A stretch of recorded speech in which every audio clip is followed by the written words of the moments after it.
month in advance and get it like a normal.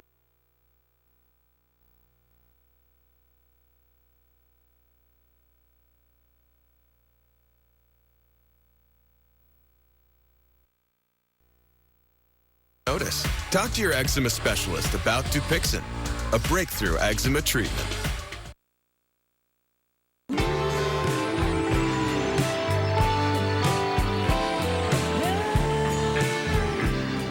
This morning on The Dish, the real food of India from Chef Chintan Pandya and restaurateur Rani Mazumdar. The duo's latest eatery, Dhamaka, earned a spot on a New York Times list of the city's best new restaurants and was nominated by the James Beard Foundation as one of America's best new venues, with Chef Pandya singled out as one of New York's best chefs. I sat down with the pair to talk about their winning recipe for street-to-table Indian cuisine. On the Lower East Side of Manhattan, the hot ticket in town is a table in this corner of the historic Essex Market. Not even owner Rani Mazumdar and Chef Chintan Pandya We have a policy where I can't take a reservation. can maneuver a last-minute reservation here. I can book a month in advance. I can put a request in for a month in advance and get it like a normal person. Yeah. But I cannot walk in a day before and say that I need a table tomorrow. I can't. So basically, this is my shot. Yeah. Dhamaka has ignited a mantra, unapologetically Indian. And no wonder, the name itself means explosion. The goal is to demystify Indian food. I feel that if we don't really put out there who we really are, we can't blame people for not loving it. In bringing their restaurant to life, the duo keep to their roles. I'm the business side of it. He's a chef. He cooks when we want to scare away people. That's the only time the guy cooks. And you're okay with this description? Yes, we both know our weaknesses and our strengths. And what we don't do is we don't step into each other's business. We give each other that utmost trust. Tell me some, was the graffiti part of the aesthetic? It wasn't. We tried our best to clean all of these up. At some point, we stopped because we said, you know what? This is Lower East Side. Let it be. The Lower East Side has long serviced the spectrum of newcomers to this nation. The Essex Market has been an institution since being established 80 years ago as a grocery hub for Jewish and Italian immigrants. It closed before the pandemic and relocated across the street with Dhamaka front and center. You know, I guess in the end, it's not about if the restaurant is big, small, all the accolades, take everything away. What you really have is a couple of us immigrants just sharing our cuisine in the way we want to. And I think that makes us no different than anybody else that's in the market, and that's what we're celebrating. Mazumdar moved to New York from Calcutta when he was 12. Pandya from Mumbai in 2013. They opened their first restaurant together in 2017 and own 3 more, all under the banner of Unapologetic Foods.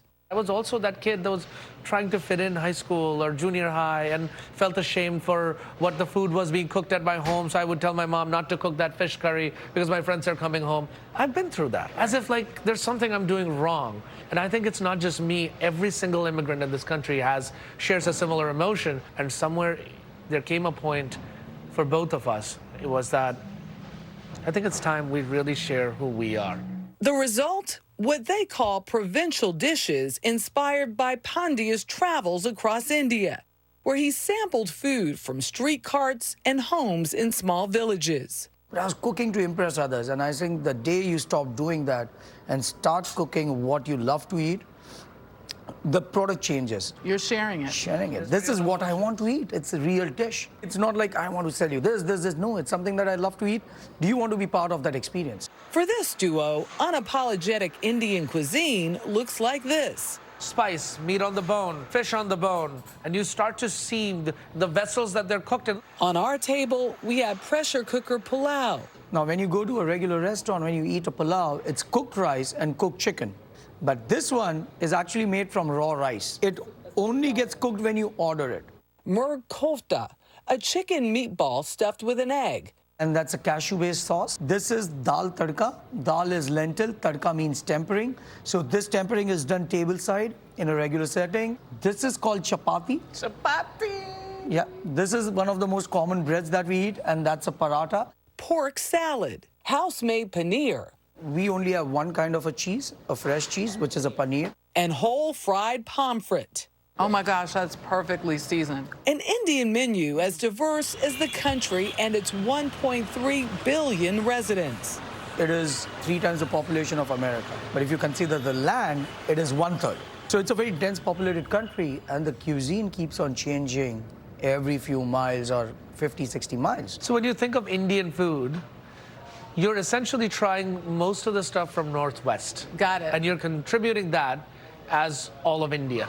What the purpose of this restaurant is to put a spotlight on those regions that are overlooked. We call this is the other side of India. Oh, you're eating that together with But your this hands. is what Look we at used you. to do. Man, look at know? you. Oh, boy. You're getting there. Pandya showed me how to make one of his favorite street foods. We are doing this dish, it's called papri chaat.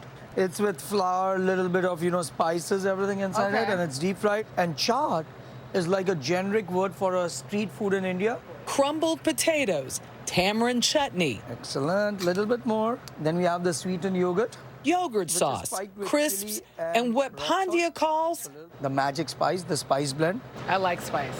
That's it, perfect. Not too much. So take it in, take all the layers.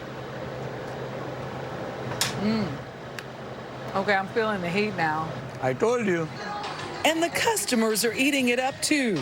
A testament to this team's authenticity as they change the face of Indian cuisine. What people want to feel is first something that's real.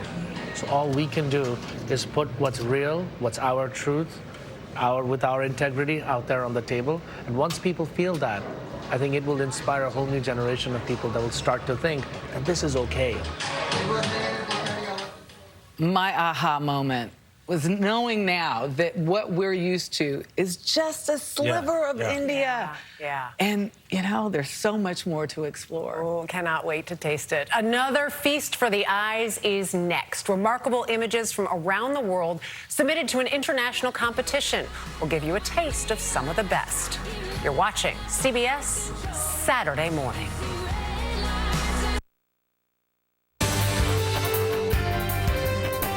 This is CBS 4 News This Morning. Good Saturday morning. It is 8:27. I'm Keith Jones. Here's what we're working on for CBS 4 this Saturday morning. Coming up at 9 o'clock, Miami Grand Prix, hits the gas pedal this weekend, and with it, major traffic issues. Exit 2X will once again be closed today. It closed at 5 o'clock this morning. It's going to remain that way till 8 o'clock tonight. All lanes of Northwest 199th Street from Northwest 14th to 27th Avenue will be closed in both directions.